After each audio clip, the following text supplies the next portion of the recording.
the 5 things to keep in mind by We- Uncle G. Yeah, we ended up in a different island, a different country completely. So I'm gonna share the first one here in the article, and it Go says, ahead. "Operate with 10x levels of actions. Literally outwork everyone now, as though you're about to enter the Great Depression of our lifetime."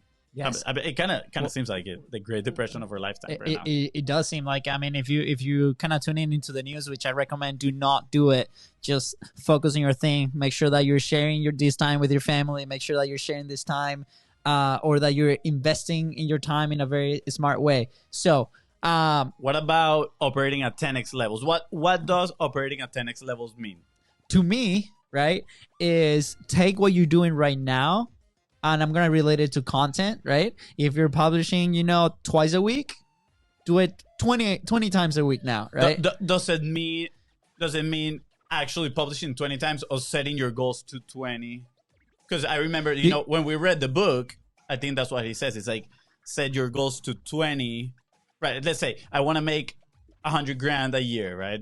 And he's 10x that goal. So then your efforts go accordance to that 10x, and whether you fell short or not, you're gonna succeed the previous goals. Exactly. You're gonna like outperform what you were doing before you set that high goal, right? So you gotta like set those goals so high, right?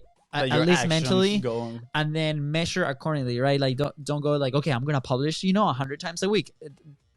Put a goal up there that it's high enough that it motivates you, but at the same time it's achievable, right? So I'll give you an example. For us, right, we had these 5 episodes of the podcast that we pre-recorded in January, and for situations in our life and in our business, we got we got busy, and that just got relegated in the list. Yeah. And we haven't published it yet. So we decided to put a deadline, and we're gonna do this live, right?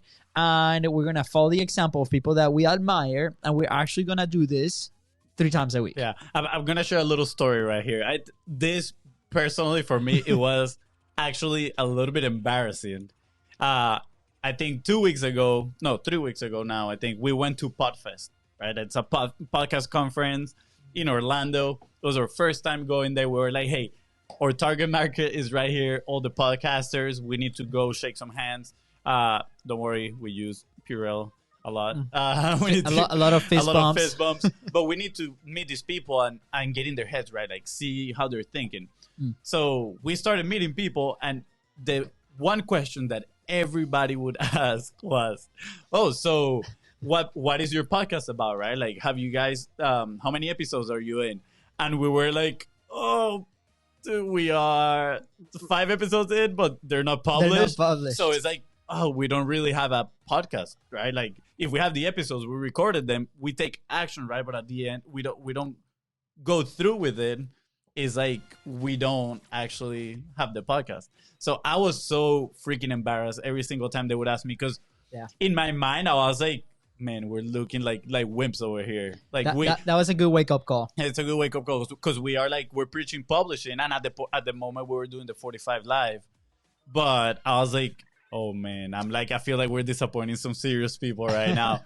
So you can see it. You can see it in their faces, right? They were so excited to share with a fellow publisher. Yeah. And as soon as we were like, yeah, we have recorded the episodes, but they're not online yet, and they're like, oh my god, and they almost like kind of like turned around and walked away. Yeah, they were supportive sometimes. I'm not gonna lie. They were like, oh, don't worry about it. This is what it's all about. Start publishing and putting it out there. So it was pretty cool. Again, we've been publishing with our 45 lives. That was the strategy.